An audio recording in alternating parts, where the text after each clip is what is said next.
I smooth the linen tablecloth over my dining table, adjusting the corners until they hang with perfect symmetry. The flowers complete the illusion. This one-bedroom apartment with its tasteful but impersonal decor serves its purpose well. A stage set for my mother's occasional visits. Nothing more. My phone buzzes. Adrian's name appears on the screen, sending a flutter of warmth through me. I answer with a smile in my voice. Hey, I'm just finishing up here. I should arrive in about an hour. Adrian's breathing sounds uneven, rushed. Nicole, we have a problem. His voice drops to a near whisper. Oliver just called your mother. The vase slips from my fingers, crashing to the floor. Water pools around my feet, soaking into my socks as shards of crystal glitter against the hardwood. My heart hammers against my ribs, a trapped bird fighting to escape. What? My voice comes out thin, strangled. I was in the bathroom. He found your phone on the counter and somehow scrolled to Grandma Vivian. They talked for almost 10 minutes before I realized. 6 years of careful deception flash before my eyes. 6 years of maintaining separate addresses, separate lives. 6 years of making excuses about why Adrian couldn't join me for holiday dinners in Connecticut, why I never brought friends home to visit.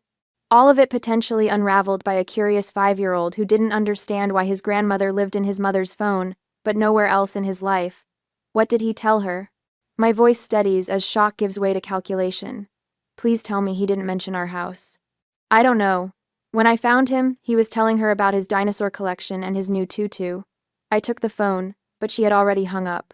I try calling my mother immediately. Straight to voicemail.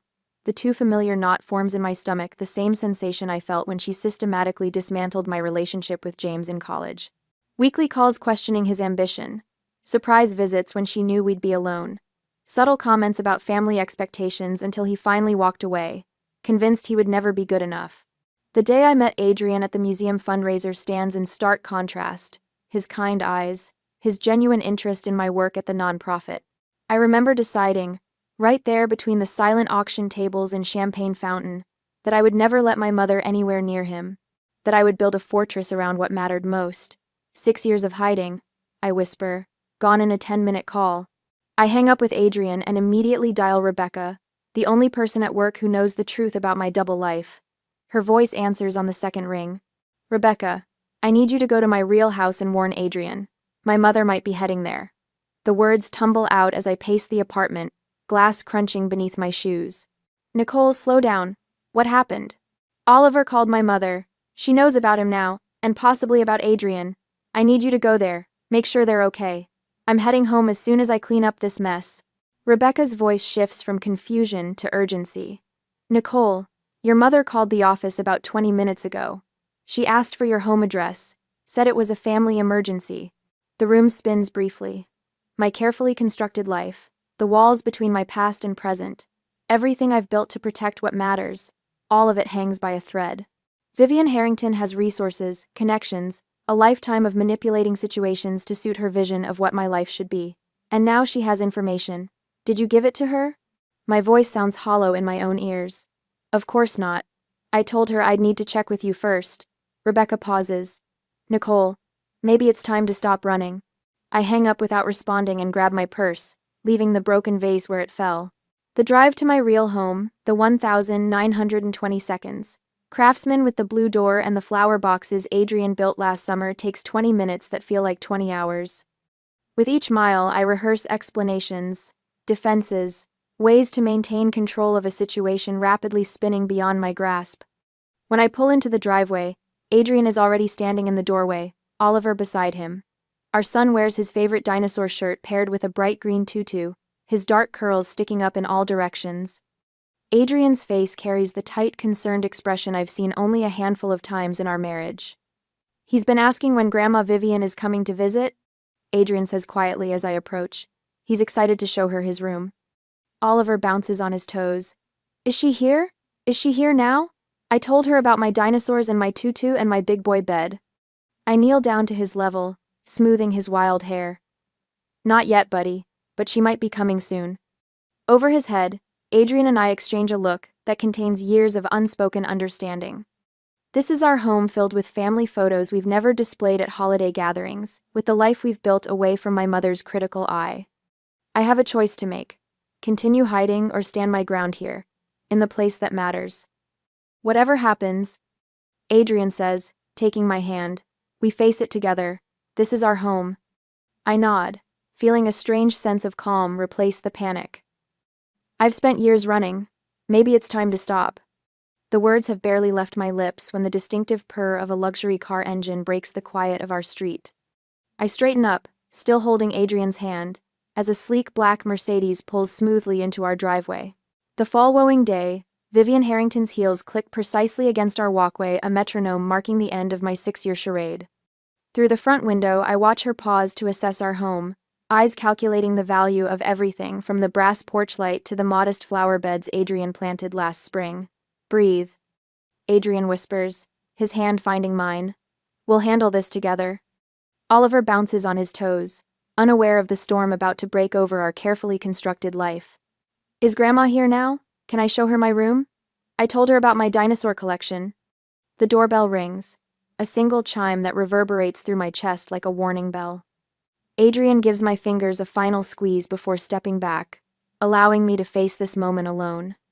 I open the door, meeting my mother's eyes directly for the first time in years without the shield of our staged apartment between us. Nicole. Her voice carries no warmth, just precise pronunciation and barely concealed judgment. I see I've found you at last. She steps inside without waiting for an invitation, her gaze sweeping our entryway, cataloging every detail, the family photos I never displayed during our holiday gatherings. The children's books stacked on the hall bench, Oliver's tiny rain boots lined up beside our adult ones. Grandma. Oliver launches himself forward. My heart seizes as Vivian stiffens, then awkwardly pats his head. Hello, Oliver? Is it? Her eyes flick to me, accusation clear in their blue depths. I had investigators searching the East Coast for years, never imagining you'd be here in a modest neighborhood. The word modest falls from her lips like something distasteful. I usher her toward our living room, where afternoon light streams through the windows Adrian restored last summer. You've been hiding a husband and child from me for how long exactly? Her gaze locks on the wedding photo on our mantel. 6 years of marriage? And the child appears to be about 5? His name is Oliver, I say, finding strength in speaking his name.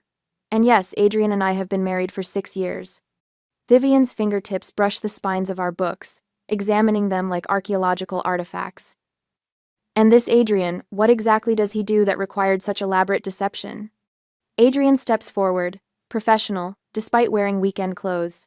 I'm a software engineer for a nonprofit technology firm. I see. Her tone implies she sees everything. How I've rejected the corporate law career she planned. How I've chosen a life that prioritizes happiness over status. And you thought this was something to hide. You gave me reason to, I answer, memories flashing of James, my college boyfriend, and how she methodically destroyed our relationship with weekly calls, questioning his ambition until he finally walked away. Oliver tugs at my hand. Mommy, can I show Grandma my dinosaurs now? And my tutu? I swallow hard. In a minute, buddy. Vivian's eyebrows arch. A tutu? For ballet class, Adrian explains, his calm voice a counterweight to the tension. He loves it. I see you've taught him. Broad interests. Another judgment wrapped in neutral words. She surveys our living room again. All these years, Nicole, family photos hidden away, teaching a child to never mention his grandmother at preschool, I imagine. The accusation strikes home. We had indeed carefully coached Oliver not to mention Grandma Vivian to his teachers or friends. The scale of our deception suddenly feels overwhelming when reflected in her eyes. You've wasted your potential on this ordinary life. She continues, each word precise as a scalpel. Your father would be disappointed. A strange shift happens inside me as I see my home, my actual, beloved home through her critical eyes. The craftsman woodwork Adrian restored by hand.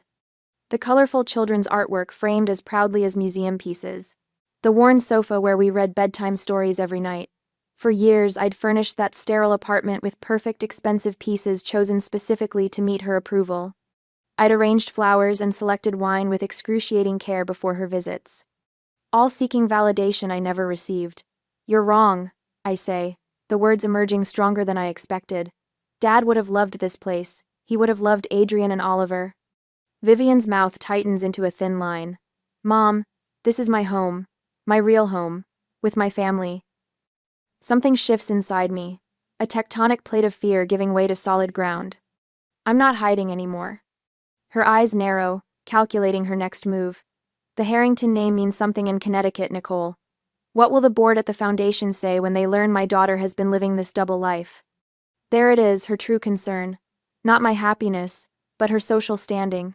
I don't care what they say. I answer, though part of me still does. This is the life I've chosen. Your father's trust fund was meant for a suitable life, not this. She gestures dismissively at our home. I'll need to speak with the family attorney about the terms. The threat hangs in the air, her willingness to use financial leverage, proving how dangerous she remains. But I also realize something crucial: Dad's inheritance wasn't just money. It was freedom from Vivian's control, a chance to build a life based on love rather than appearances. Before I can respond, Oliver bursts back into the room, clutching a ragged teddy bear missing one eye. He approaches Vivian cautiously, holding out his offering. This is Mr. Beans. He helps me when I'm scared. He extends the bear toward my mother, whose hands remain firmly at her sides. You can hold him if you want. Something flickers across Vivian's face: surprise, perhaps even a moment of genuine emotion before her mask returns. Adrian steps forward, his posture relaxed but determined. Mrs. Harrington, we've built a good life here. Nicole has done amazing work at her nonprofit. Oliver is thriving at his preschool. His voice carries quiet authority. You're welcome to be part of that life, but on our terms. Vivian's gaze travels from Adrian to me, then to Oliver, who still holds out his bear with unwavering hope. I see I have much to consider, she says finally, ignoring the teddy bear, and apparently a grandson to become acquainted with. In that moment, I understand something profound. This isn't just my battle.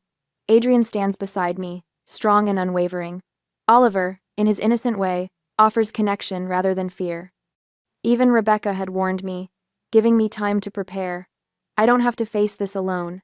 For 6 years, I believed secrecy protected what mattered most. Now I see how it limited us, instead Adrian turning down promotions that might have exposed our marriage.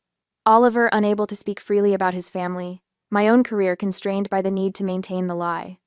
You're welcome to stay for dinner, I offer. Not from obligation but from newfound strength, if you'd like to know who we really are. Vivian hesitates, calculating the social implications of acceptance versus retreat. Perhaps that would be informative, she says finally. Oliver beams, tucking Mr. Beans under his arm. I can show you my dinosaurs after dinner, Grandma. I have 17 and a half. The half one got stepped on, but Dad fixed his tail. As my son leads my mother toward our kitchen, chattering about his collection, I exchange a look with Adrian. This is just the beginning of a long battle, but for the first time, I'm not fighting from a position of secrecy and fear. I'm standing in my truth, in my home, with my family beside me. I wake before dawn, my mind racing with yesterday's confrontation. The house is quiet except for Adrian's soft breathing beside me. A plan forms as I slip out of bed. In the hallway closet, I retrieve a dusty cardboard box filled with my father's papers, documents I brought with me when I fled Connecticut 6 years ago. I've avoided looking through them, afraid of the memories they might stir, but now I need ammunition. At the kitchen table, as pale morning light filters through the windows, I sort through faded letters, old photographs, and legal documents. 3 cups of coffee later, my fingers close around a thick manila envelope marked Trust Richard Harrington. Nicole? Adrian's voice startles me. He stands in the doorway, hair rumpled from sleep. I think I found something. My hands tremble as I extract the yellowed papers from the envelope. Adrian pulls up a chair beside me, shoulder brushing mine as he leans in. Together we read through the legal jargon, each page turning quicker than the last until I find the clause I'm looking for. It's irrevocable, I whisper, heart pounding against my ribs. The trust my father set up, once funded, no one can change the terms. I look up at Adrian, a laugh bubbling in my throat. She's been bluffing about the financial control for years. Adrian squeezes my hand. She has no legal leverage over you? None. A strange sensation flows through me, the unfamiliar taste of power. The money is mine, free and clear, since my 25th birthday. Around 7 o'clock that morning, I reach for the phone before I can second-guess myself and dial a number I've known since childhood. Margaret? It's Nicole Harrington. Margaret Wheeler has been my mother's closest friend for decades, a shrewd woman with kind eyes who always slipped me extra cookies at garden parties. Nicole. What a lovely surprise. Her voice carries the warm cadence of the Connecticut shore. Your mother mentioned she found you. Huh. I bet she did, I say, pacing the kitchen floor. What exactly has she been telling people about me all these years? Margaret's hesitation speaks volumes. She talks about your prestigious career quite often, the foundation work, the awards. Another pause. She never mentions your personal life. The revelation hits me like a physical blow. My mother's social standing relies on my perceived success she can claim partial credit for among her friends. A marriage she doesn't approve of and a grandson she never acknowledged would disrupt that carefully constructed narrative. Thank you, Margaret. The beginnings of a strategy form in my mind. I may need your help. After hanging up, I turn to Adrian. Let's invite her to breakfast. Here, in our home. An hour later, with Oliver still asleep upstairs, my mother arrives punctually at 8. She's perfectly composed in a tailored pantsuit, her expression guarded as she takes the seat I offer at our kitchen table. Sunlight streams through the windows, illuminating the family photos on our walls, evidence of the life I've built without her approval. I've read Dad's trust documents, I say without preamble, sliding the papers across the table. You have no say in my inheritance. The flicker in her eyes confirms what I already know. She's been bluffing. For a moment, her perfectly manicured hand trembles slightly before she regains control. That was never my primary concern, she says, but her voice lacks its usual certainty. I didn't hide because I was ashamed, I continue, surprising myself with my steady voice. I hid because I knew you'd try to destroy what I built, just like you did with James in college. Her lips press into a thin line. I only wanted what was best. You wanted what fit your vision, I interrupt. You called his apartment every night until he changed his number. You told his mother he wasn't good enough for a Harrington. You made him believe he'd never measure up.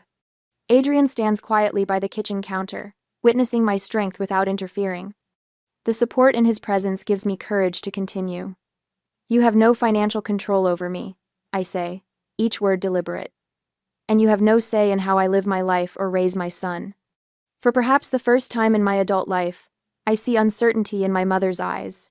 The immaculate Vivian Harrington, momentarily at a loss for words. The silence stretches between us, heavy with decades of unspoken tension. The pattering of small feet on the stairs breaks the moment. Oliver appears in dinosaur pajamas, rubbing sleep from his eyes. Good morning, everybody, he announces, with the confidence only a 5-year-old can muster. He climbs into my lap without hesitation, eyeing his grandmother with undisguised curiosity. Did you see my dinosaurs yet, Grandma Vivian? Before she can answer, Adrian moves to the coffee pot. More coffee, Vivian? He offers, his tone neutral but warm. She nods, seemingly grateful for the interruption. Yes, thank you. As Adrian pours the coffee, my phone buzzes on the counter. I check the screen. Margaret's name flashes across it. I answer on speaker. Nicole, darling. Margaret's voice fills the kitchen. I just wanted to check if Vivian made it to your home safely. We were all so excited at the club when she mentioned she'd found you and your lovely family. I catch my mother's eye across the table. The calculated timing of Margaret's call isn't lost on either of us. Yes, she's right here, I reply. Would you like to speak with her? As I hand the phone to my mother, something shifts in her carefully composed expression, the beginning of a crack in her social facade. For the first time, I'm not fighting alone against her. I have allies, resources, and most importantly, the truth. She takes the phone, instantly switching to her social voice. Margaret, yes, I'm having breakfast with Nicole and her. She glances at Oliver, who beams at her. With my grandson. When she hands the phone back, something has changed in her demeanor. The rigid control has softened, if only slightly. She watches Oliver as he chatters about his dinosaur collection, a complicated emotion playing across her face. Perhaps, she says after a moment, her voice carefully measured, I could stay a little longer to get to know Oliver. The words hang between us like a tentative olive branch. Not quite surrender, but the first step toward something different. I find myself wondering, is there any hope for a real relationship, or am I setting us up for more pain? I look at Adrian, who gives me an encouraging nod. then back to my mother. Oliver would like that, I say finally. We have pancakes on Sundays. It's a small beginning, but as Oliver launches into an elaborate explanation of why T-Rex pancakes taste better than regular ones, I allow myself to feel something I haven't felt in years when it comes to my mother. Possibility. 3 days after Sunday, pancakes with my mother, I spread documents across our kitchen table with methodical precision. The glow of the pendant light creates a warm circle around the papers, trust documents, family photos, and my father's letters organized into neat stacks. It's nearly midnight. Oliver's dinosaur nightlight casts a soft blue glow from upstairs, visible through the hallway. You're still at it, Adrian says, setting a mug of chamomile tea beside me. His voice is quiet, respectful of the late hour and the weight of what we're doing. I nod without looking up, tracing my finger along a paragraph in one of my father's letters to my mother. Dad always said Mom's greatest fear was social insignificance. Right here he wrote that her concern about appearances masked a deeper worry about being forgotten, overlooked. Adrian settles into the chair opposite me, his software engineer's mind clearly cataloging information as his eyes scan the organized chaos between us. So, we're analyzing her social vulnerabilities now? We need to understand what leverage she might still have, I say, reaching for a legal pad filled with notes. The financial threat was her opening move. She'll have others. The victory I'd felt when confronting her about the trust has faded, replaced by cool calculation. That battle was just the beginning of a longer campaign. My mother didn't maintain her social position in Connecticut for 40 years without learning how to regroup after a setback. I've been thinking about Oliver, Adrian says, pulling his laptop closer. If she's willing to use financial pressure, we need clear boundaries around him too. I massage my temples, feeling the familiar tension headache building. Agreed. Consistent messaging is key. We tell him Grandma Vivian loves him but lives far away. No promises about visits, without consulting us first. Adrian opens a new document, fingers hovering over the keyboard. I've been researching family therapists who specialize in narcissistic family dynamics, just in case. I reach across the table and squeeze his hand. 6 years ago, I chose secrecy to protect us. Now we're choosing preparation instead. The distinction matters. There's something else, I say, sliding a letter from the bottom of my stack. Margaret called today. Your mother's friend? The one who confirmed Vivian's been lying about us in Connecticut? I nod. She's agreed to keep me informed about Mom's social calendar. Board meetings, charity events, the people she influences. Do you trust her? Adrian asks, his practical mind immediately assessing the risk. More than I did before. She genuinely seemed surprised when I told her the full story. Said she'd suspected something was off when Mom never showed pictures of her supposed visits to Seattle. The kitchen clock ticks quietly as we work, mapping out the terrain of my mother's world, her charity board positions, her country club connections, the social influence she wields like a scalpel. This isn't about revenge, it's about understanding the battlefield. Adrian closes his laptop at 1 a.m. We should get some sleep. Oliver's birthday party planning starts tomorrow. The birthday party. Another decision point. Do we invite my mother? Create new memories that include her? Or maintain the separation that's defined our lives? 6 years of hiding had a simplicity that honesty doesn't. I'm thinking about inviting her to Oliver's birthday next month. I say, gathering papers into folders. Not as a test, but as a first step toward whatever our new normal becomes. Adrian nods, his expression thoughtful. If we're going to build something different, we need to start somewhere. I look around our kitchen, the children's artwork magnetized to the refrigerator, the height marks penciled on the doorframe, the life we've built far from my mother's influence. For the first time, I'm thinking beyond survival to something more complex, the possibility of integration without surrender. My phone buzzes with an email notification. At this hour, it's likely work-related, perhaps the donor report I've been waiting on. But when I glance at the screen, I see my mother's name. The subject line reads, Connecticut Arts Foundation Annual Gala, June 15. I open it to find a formal invitation, followed by a brief personal note. Time to introduce you properly to society. Adrian watches my face, reading my reaction. What is it? I set the phone down carefully, feeling a familiar tightness in my chest. She's shifted tactics. The financial pressure didn't work, so now she's using social leverage. She wants to parade us through her world, On her terms. The event is 3 weeks after Oliver's birthday party. She's still trying to write the narrative, Adrian observes. I nod, a new determination settling over me. She's trying to pull me back into her world. The revelation doesn't frighten me like it once would have. Instead, it confirms what our late-night strategy session has been building toward. This isn't about a single confrontation, but a fundamental renegotiation of boundaries. My mother remains a formidable opponent, but for the first time in my adult life, I'm not running from that fact. I close the folders and stack them neatly. Tomorrow will bring more preparation, more strategy. But tonight, I understand with perfect clarity that the path forward isn't about escaping my mother's influence, it's about transforming it. 2 weeks later, after gathering more evidence and legal support to protect my family, I checked the calendar on my phone one more time, though I've already memorized every detail. 2 weeks until Oliver's dinosaur-themed birthday party. 2 weeks to finalize every element of our strategy. The kitchen table has become our war room. Spread across its oak surface are lists of guests, party supplies, and most importantly, our comprehensive approach for handling my mother. Adrian sits across from me, his laptop open to a shared document we've titled Family Preservation Plan. The dinosaur cake is confirmed, he says, making a note, and I've arranged to take that entire week off work. No chance of last-minute emergencies pulling me away. I nod, appreciating his commitment. This isn't just about a child's birthday party. It's about redefining our relationship with Vivian Harrington on our terms.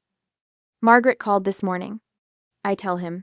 She's been subtly mentioning our charming Seattle life in Connecticut social circles, creating context for when Mother inevitably has to acknowledge our existence. She's been subtly mentioning our feeling out of tame. Adrian raises an eyebrow. Your mother's friend is still helping us? That's unexpected. Margaret has watched my mother's manipulations for decades. She loved my father. I tap my pen against the notepad. I think she's enjoying being part of balancing the scales. The sunlight streaming through our kitchen windows casts long shadows across our plans. We've been methodical, thorough. Every aspect of Oliver's birthday party has been designed not just as a celebration, but as the battlefield where we'll make our final stand. We're not just planning a birthday party, I say quietly. We're redefining our relationship with my mother, forever.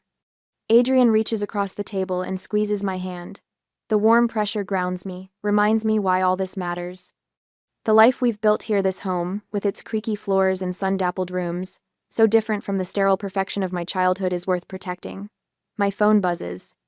Donna Taylor, the director at Oliver's preschool. My stomach tightens as I answer. Nicole, I hope I'm not interrupting anything. She begins, her voice carrying that careful professional tone that immediately alerts me something is wrong. I wanted to check with you about your mother's calls to the school. The room tilts slightly. My mother's calls? Yes, Mrs. Harrington has called 3 times this week asking about Oliver's schedule, his teachers, even his friends' parents. Donna pauses. She mentioned she's his grandmother, but given she's not on your authorized contact list, I wanted to verify before sharing any information.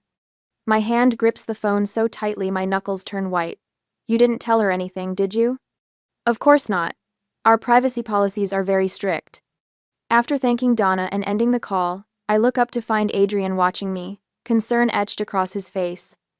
Vivian has been calling Oliver's preschool. I tell him, voice hollow, asking about his schedule, his friends, everything. Adrian's expression hardens. She's trying to find ways around us, direct access to him. The realization hits me with physical force. This isn't just about my relationship with my mother anymore. She's attempting to establish a direct line to Oliver, to potentially manipulate him as she once did me. The stakes have just risen beyond anything I anticipated. We need to expand our strategy, I say, already reaching for my notebook. This isn't just about standing our ground at the party. She's researching every aspect of our lives.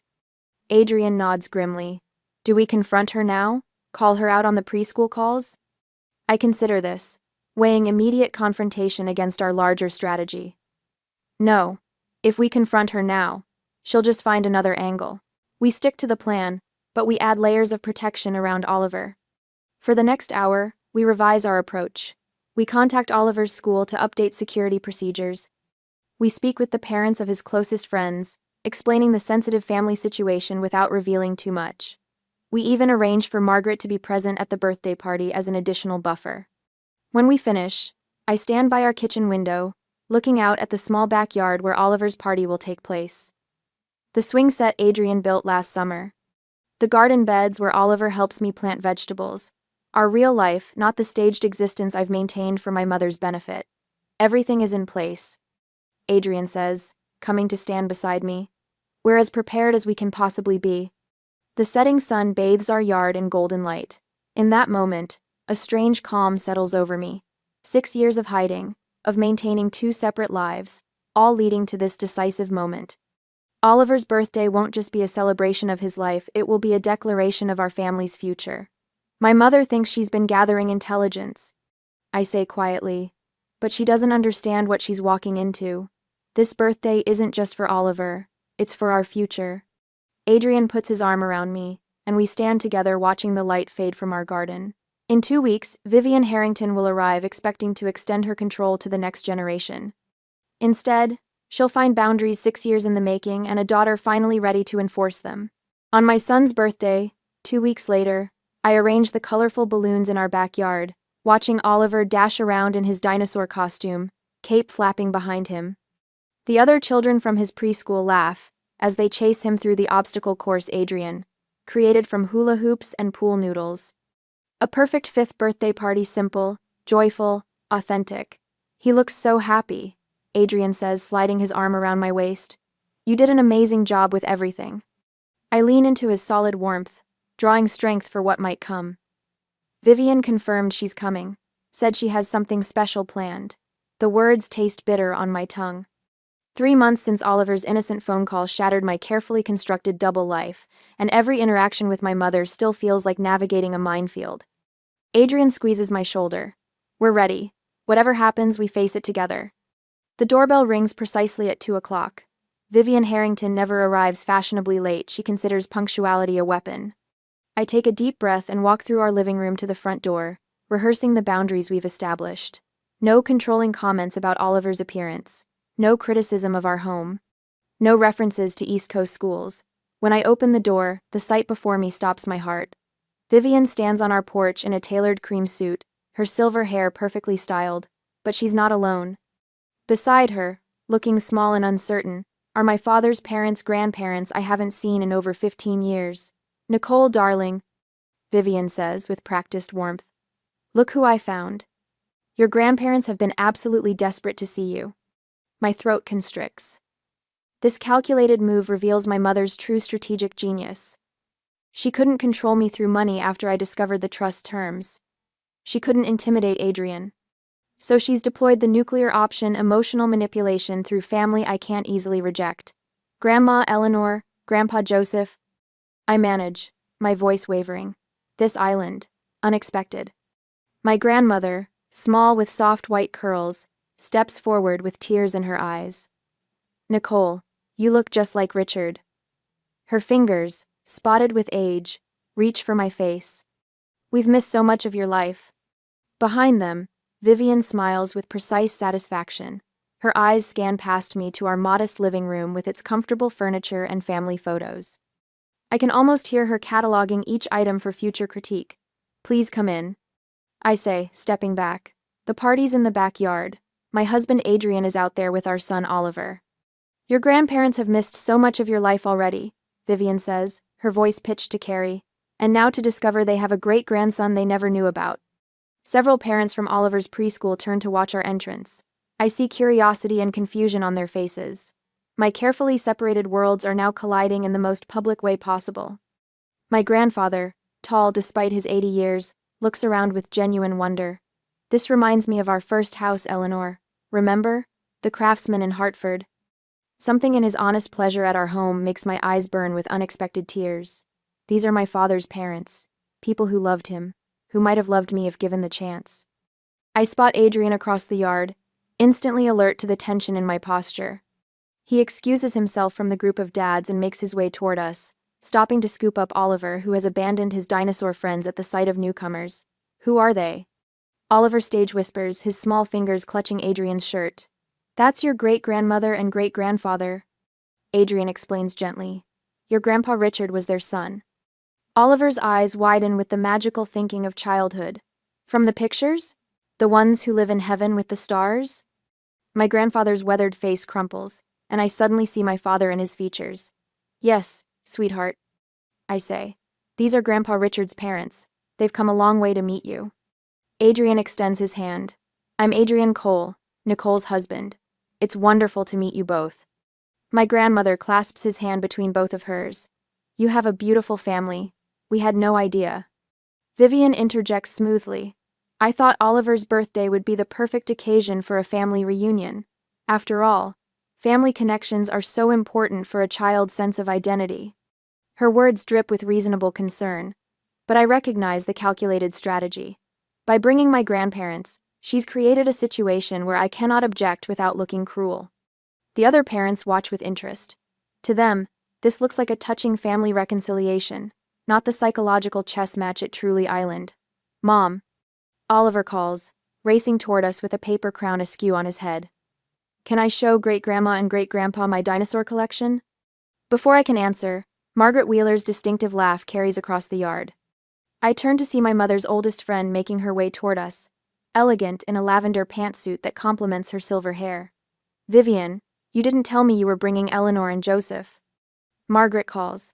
What a wonderful surprise for everyone. Vivian's perfect smile falters for just a fraction of a second. Margaret, I didn't expect you. Nicole was kind enough to invite me, Margaret says, winking at me. When she mentioned Oliver's birthday, I couldn't resist the chance to see this lovely family of hers. I feel a rush of gratitude for this unexpected ally. Margaret's presence dilutes Vivian's control of the narrative, providing a witness who knows the full history of our complicated relationship. Oliver, I say, kneeling to my son's level, why don't you show your great-grandparents your artwork on the refrigerator? The dinosaur family you drew last week would be perfect. Oliver nods solemnly and takes my grandmother's hand without hesitation.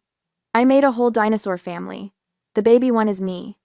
I watch as my grandparents follow their great-grandson into the house, their faces soft with wonder. For a moment, I see what might have been if I'd had the courage to stand my ground years ago instead of hiding. Adrian touches my elbow gently. I'll check on the cake and activities. You've got this. The party continues around us, children laughing, parents chatting, balloons bobbing in the gentle breeze. But beneath the celebration, currents of tension swirl. I feel Vivian watching my interactions with my grandparents, assessing whether her strategy is working. When Oliver returns with my grandparents 30 minutes later, he's proudly wearing a vintage watch on his wrist that hangs comically large. Grandpa Joseph gave me his special watch, he announces. It belonged to Grandpa Richard when he was a boy. My grandfather nods, eyes misty. I've been saving it all these years. It should go to Richard's grandson. Vivian's expression tightens almost imperceptibly. This genuine connection threatens her narrative of family control. As afternoon slides toward evening, Adrian brings out the birthday cake, a homemade dinosaur creation that took us 3 attempts to perfect. The children gather, faces glowing in anticipation. Oliver sits at the head of the table, crown tilted, eyes wide with joy. The moment of truth has arrived. What happens next will determine not just this birthday party, but the future of our family relationships. My heart pounds against my ribs as I take a step forward to face my mother, Oliver's future hanging in the balance between us. Adrian catches my eye across the yard and gives an almost imperceptible nod. Everything is in place. The weeks of preparation, the careful positioning, the strategic alliances, all coming to this moment. Present time. Adrian calls, and children scamper toward the picnic table like a herd of small dinosaurs. Oliver sits at the head of the table, crown askew on his dark curls, eyes wide with anticipation. The parents gather around, phones ready to capture each delighted reaction. My grandparents ease themselves closer, their faces soft with emotion. Vivian stands and smooths her linen pants. Perhaps Oliver might open my gift first? Her voice carries across the yard, commanding attention without seeming to demand it, a skill she perfected over decades of charity galas and board meetings. Adrian looks to me, and I nod. Better to face whatever she's planned head-on. The package Vivian hands, Oliver, is small, wrapped in heavyweight cream paper with a gold ribbon. Not a child's gift. Oliver tears into it with typical 5-year-old enthusiasm, revealing a plain envelope and a small velvet box. What is it, Grandma? He shakes the box curiously. It's your future, darling. Vivian turns to address the gathering. I've established an educational trust for Oliver. It will cover his tuition at Whitfield Academy, my alma mater, and eventually Yale, just as his grandfather and mother were meant to attend. The silence that follows feels electric. I watch the other parents shift uncomfortably, sensing the undercurrents but not understanding them. Open the box, sweetheart, Vivian encourages Oliver. He does, revealing a small gold key on a blue ribbon. A key? It represents your future, Vivian explains, her smile radiating satisfaction. The finest education on the East Coast, connections that will serve you throughout life, opportunities your current situation might not provide. The moment stretches taut as piano wire. Every conversation we've had, every boundary I've tried to establish, every preparation of the past weeks all compressed into this calculated public move. She's attempting to reclaim control of our family narrative in front of witnesses, making it impossible for me to refuse without seeming ungrateful. Adrian moves to stand beside me, a solid presence. Margaret positions herself near my grandparents, ready for her role. The strategic positioning we planned falls naturally into place. I take a deep breath and step forward, feeling strangely calm. Mom, I begin, my voice steady and carrying across the yard. That's an incredibly generous offer. I place my hand on Oliver's shoulder, feeling his small body vibrating with birthday excitement, blissfully unaware of the power struggle unfolding around him. And we appreciate the thought behind it. Vivian's smile widens fractionally, victory glints in her eyes. But we must decline. The smile falters. Oliver's future is for his parents to plan. We appreciate your interest, but we've already established his college fund. I meet the eyes of other parents, seeing understanding and support reflected back.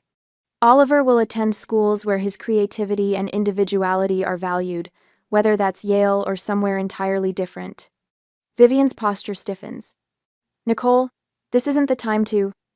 Actually, it's the perfect time. I reach beneath the gift table and withdraw a long, carefully wrapped package. I have something for you, Mom. Surprise flickers across her face, genuine emotion breaking through her composed exterior.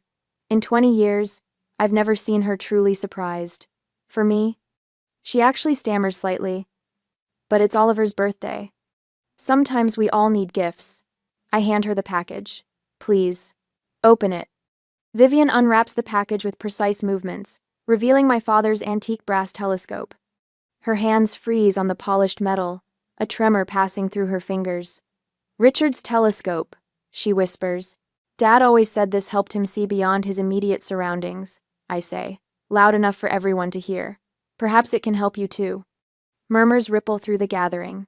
The other parents sense the significance even without understanding it. My grandparents lean forward, recognition softening their features. There's more. I continue, taking a leather-bound journal from Margaret, who passes it forward with perfect timing. Dad's journals. I've kept them all these years, but I think it's time you had them. Vivian's hands tremble visibly now as she accepts the journal. Her carefully constructed facade begins to crack, emotions bleeding through like watercolors on wet paper. Richard wrote about his hopes for me, not the prestige of my education or the prominence of my address, but the authenticity of my happiness. I meet her eyes directly. He wanted me to build a life that mattered to me, not to Connecticut society. My grandmother rises slowly from her seat, moving to stand beside Vivian. She places a weathered hand on the telescope. Richard treasured this. He would sit for hours on the back porch, showing Nicole the constellations. My grandfather joins them, his voice wavering with age and emotion. Our son never cared for society pages or board positions. He cared about seeing things clearly.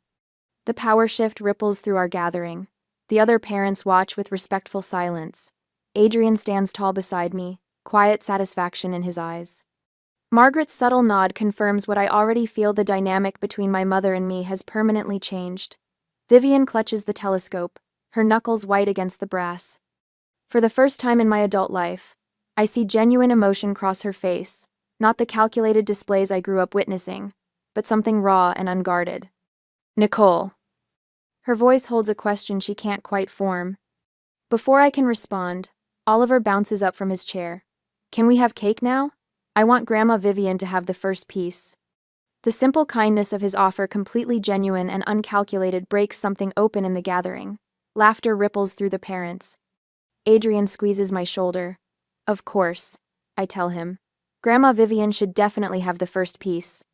Adrian brings out the dinosaur-shaped cake as planned, but its appearance now feels like a celebration of something more than Oliver's birthday. The candles cast a warm glow on Vivian's face as she stands holding my father's telescope, her carefully constructed walls visibly crumbling. Margaret approaches, her voice pitched for Vivian alone, though I stand close enough to hear. Richard would be so proud of the woman she's become, Vivian. Perhaps it's time to be proud too. Vivian doesn't answer, but when Oliver tugs at her hand, she allows herself to be led to the place of honor at the table. The telescope rests in her lap as Oliver leans against her, pointing out the dinosaur's features on his cake with sticky fingers. I catch Adrian's eye across the table. 6 years of hiding, of maintaining separate lives, of fearing this confrontation, all of it transformed in a single afternoon. The boundaries I've established stand firm, but they're no longer walls. They're foundations for whatever relationship might grow from this moment. My mother looks up, meeting my gaze over Oliver's head. The telescope in her hands gleams in the afternoon Sunday. For the first time since my father's death, we see each other clearly, not as we wish the other would be, but as we are. "Happy birthday, darling," she says to Oliver, but her eyes remain on me. There's a question there, possibly an offer not of control but of connection. I nod slightly, accepting whatever new beginning this moment might hold, knowing that from now on, we'll move forward in truth. I thumb the well-worn edge of my father's telescope, now positioned prominently on our living room bookshelf.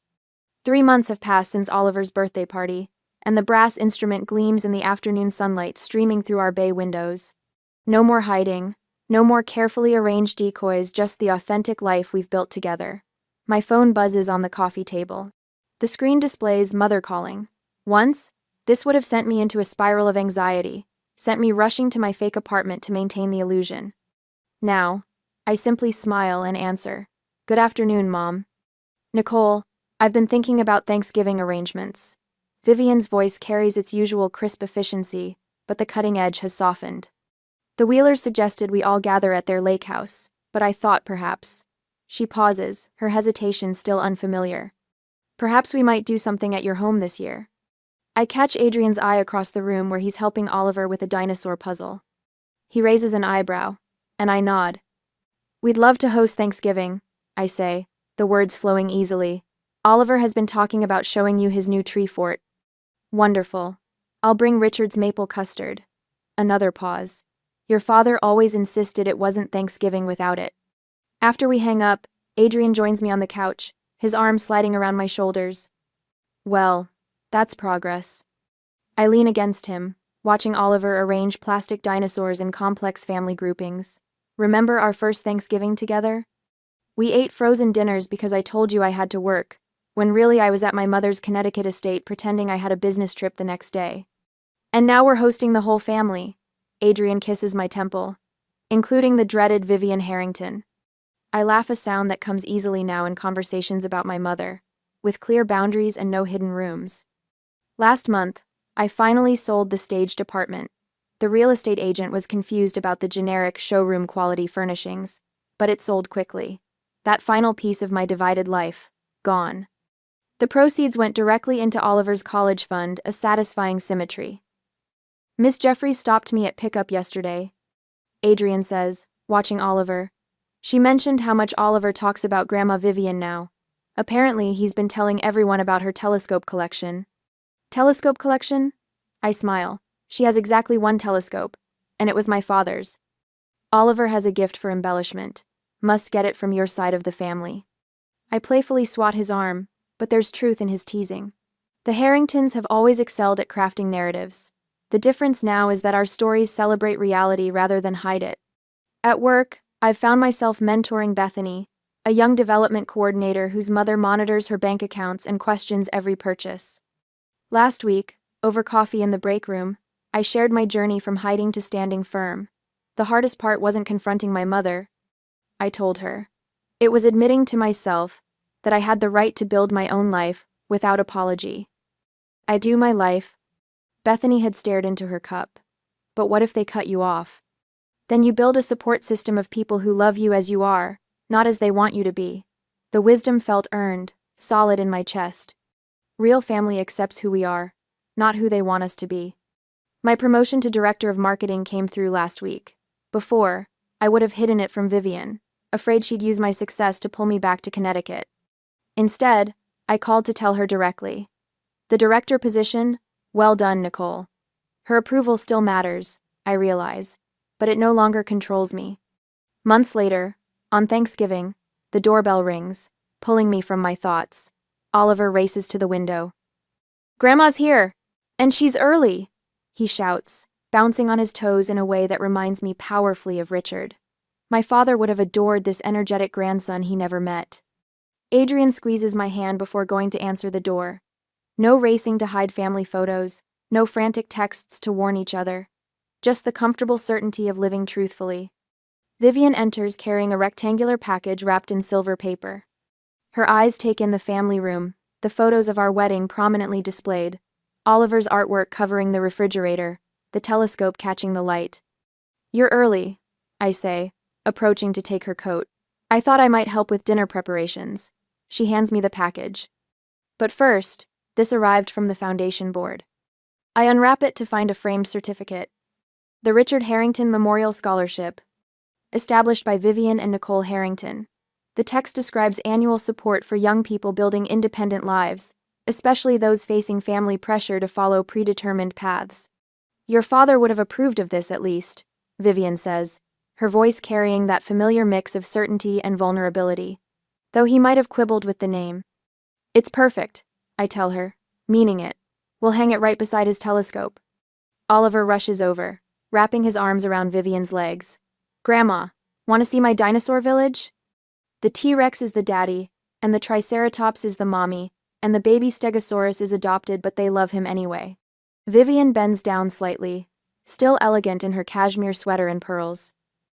"I would love to see your dinosaurs, Oliver." As they walk toward the play area, Adrian slides his arm around my waist. "Nervous about dinner?" "Not anymore." I place the scholarship certificate on the mantel. The last time she surprised me with a visit, I dropped a vase and nearly had a panic attack. Now I'm just happy Oliver has his grandmother in his life, the real one, not some sanitized version I created. Through the window, I see the Sullivan family from across the street heading up our walkway with a pie balanced in their son's careful hands. I invited 3 neighborhood families to join our Thanksgiving celebration, something unimaginable in my previous life of compartmentalized relationships. "Hiding doesn't protect what matters," I say, turning to greet our neighbors. "Standing in your truth does." Adrian kisses me quickly before opening the door. "Your dad would be proud." With the scholarship bearing Richard's name, his telescope guiding our vision, and his grandson building dinosaur families that welcome differences, I know Adrian is right.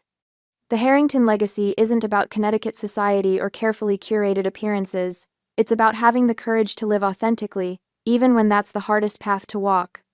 And as I welcome our neighbors into our true home, with my mother showing Oliver how to position dinosaurs for optimal dramatic effect, I feel the last fragments of my hidden life finally dissolve, replaced by something far more valuable, a future without secrets.